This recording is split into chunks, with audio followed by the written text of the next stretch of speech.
Hello, good morning बच्चों। मैं ज्योतिका शर्मा आप सबके सामने एक बार फिर आई हूँ एक नए वीडियो और एक नए पाठ के साथ। ये क्लास 6 के लिए एक नया चैप्टर मैं लेकर आई हूँ और ये चैप्टर है हमारा तीसरा और इस चैप्टर का नाम है पृथ्वी की गतियां।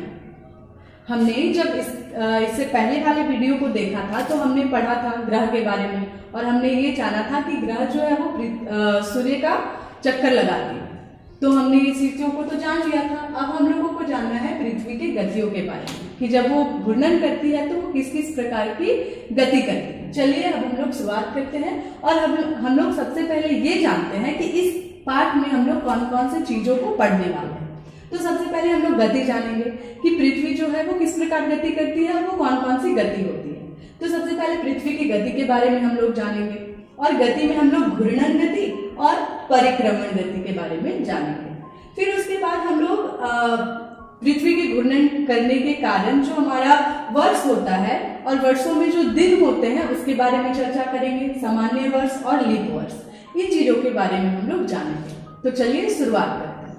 पृथ्वी, हमने पहले के वीडियो में देखा कि पृथ्वी जो है वो घूर्णन करती है और परिक्रमण में, यानी कि वो सूर्य का चक्कर लगाती है और वो अपने अक्ष पर भी घूमती है।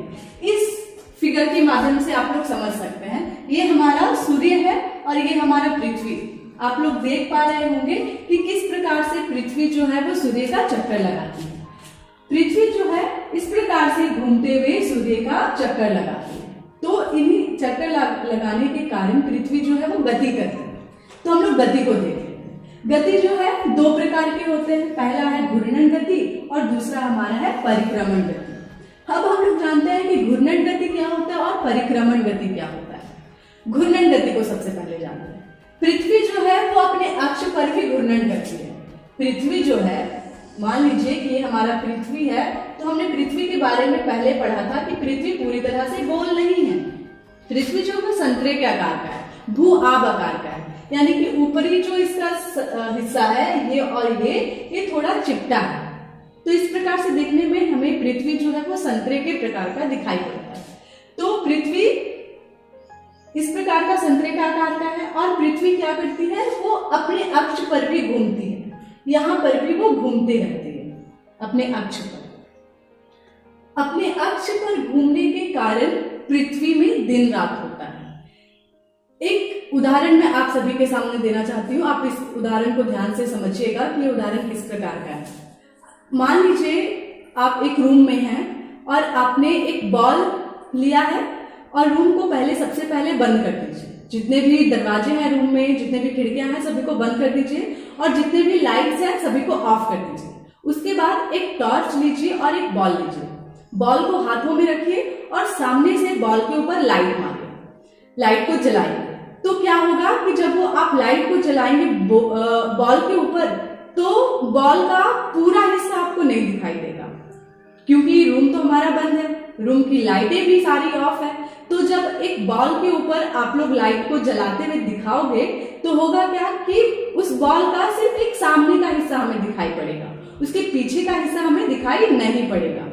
तो उसी उदाहरण से हम लोग पृथ्वी और सूर्य की तरफ आते हैं और यहाँ पे समझने का कोशिश करते हैं। तो अभी हमने कहा कि पृथ्वी जो है वो अपने अक्ष पर भी घूमती है और सूर्य के चारों ओर भी घूमती है। अपने अक्ष पर जब पृथ्वी घूमती है तो इसे हम लोग घूर्णन गति कहते हैं। और जब पृथ्वी एक सूर्य का पूरा चक्कर लगाती है, घूमते हुए जब वो सूर्य का पूरा एक चक्कर लगाती है तो उस गति को हम लोग कहते हैं परिक्रमण गति। तो ये हो गया हमारा घूर्णन गति और परिक्रमण गति। ये तो आप लोगों को समझ में आ गई होगी। अब हमने यहाँ पे देखा कि जब आप लोग वो उदाहरण देखें कि रूम में बंद कर देने पे लाइटें और जब हम लोग एक टॉर्च की सहायता से बॉल के ऊपर लाइट जलाते हैं तो बॉल का एक सामने का हिस्सा हमें दिखाई पड़ता है, तो पूरा हिस्सा हमें दिखाई नहीं पड़ता है। तो उसी प्रकार यहाँ पर जब पृथ्वी सूर्य का चक्कर लगाती है तो ये पूरी तरह से पूरे पृथ्वी पर सूर्य का प्रकाश नहीं दिखता है क्योंकि हमने देखा कि पृथ्वी जो है वो 4.5 डिग्री अक्षांश पर झुकी हुई। तो पृथ्वी का एक हिस्सा के ऊपर हमारा सूर्य का प्रकाश दिखाई पड़ता है। तो जिस हिस्से में सूर्य का प्रकाश दिखाई पड़ता है उस हिस्से में हमारा दिन का समय होता है, और जिस हिस्से में सूर्य का प्रकाश नहीं दिखाई पड़ता है उस हिस्से में हमारा रात का समय होता है। तो यहाँ पे तो हमने ये सारी चीजों को समझ लिया। अब हम लोग यहाँ पर सामान्य वर्ष और लीप वर्ष की तरफ बढ़ते हैं। पृथ्वी को हमने देखा कि पृथ्वी को सूर्य का एक पूरा चक्कर लगाने में लगता है हमारा कुल 365 दिन का समय, और इसके साथ 6 घंटे। लेकिन हमने क्या किया कि ये 6 घंटे को अपने सुविधा के अनुसार इसमें नहीं जोड़ा, हमने सिर्फ 366 दिन को ही जोड़ा, और हम लोग वही कहते हैं हमारा एक साल में 365 दिन होता है, क्योंकि जब पृथ्वी सूर्य का एक पूरा चक्कर लगाती है तो उसे 365 दिन लगते हैं, जिसे हम अपना साल परिवर्तन होना भी कहते हैं। 365 दिन 6 घंटे। तो हमने 6 घंटे को क्या किया, अपनी सुविधा के लिए उसे हटा दिया, लेकिन वास्तव में पृथ्वी को सूर्य का एक जो पूरा चक्कर लगाने में समय लगता है वो 365 दिन 6 घंटे का समय लगता है, लेकिन हमने इसे हटा दिया। हमने इसे हटाया नहीं है, हम अभी देखेंगे कि हम इसे कहां पर जोड़ते हैं। तो जब ये साल दर साल ऐसे बढ़ता जाता है तो ये 6-6 घंटे करके भी बढ़ते जाते हैं। तो क्या होता है, 4 वर्षों में ये 6-6 घंटे करके हो जाते हैं 24 घंटे। और हम लोग सभी जानते हैं कि हमारा एक दिन का जो समय होता है वो 24 घंटे का होता है। तो इस प्रकार 365 दिन और 6 घंटे साल साल साल बीतने पर 4 सालों पर क्या होता है, ये 6 घंटे मिलाकर हो जाते हैं 24 घंटे। तो ये एक पूरा दिन का समय हो जाता है। इसीलिए प्रत्येक 4 सालों के बाद हमारा 365 दिन ना होकर 366 दिन होते हैं, और इस वर्ष को हम लोग कहते हैं लीप वर्ष, जो कि हमारा फरवरी वाले महीने में हम लोग देखते हैं।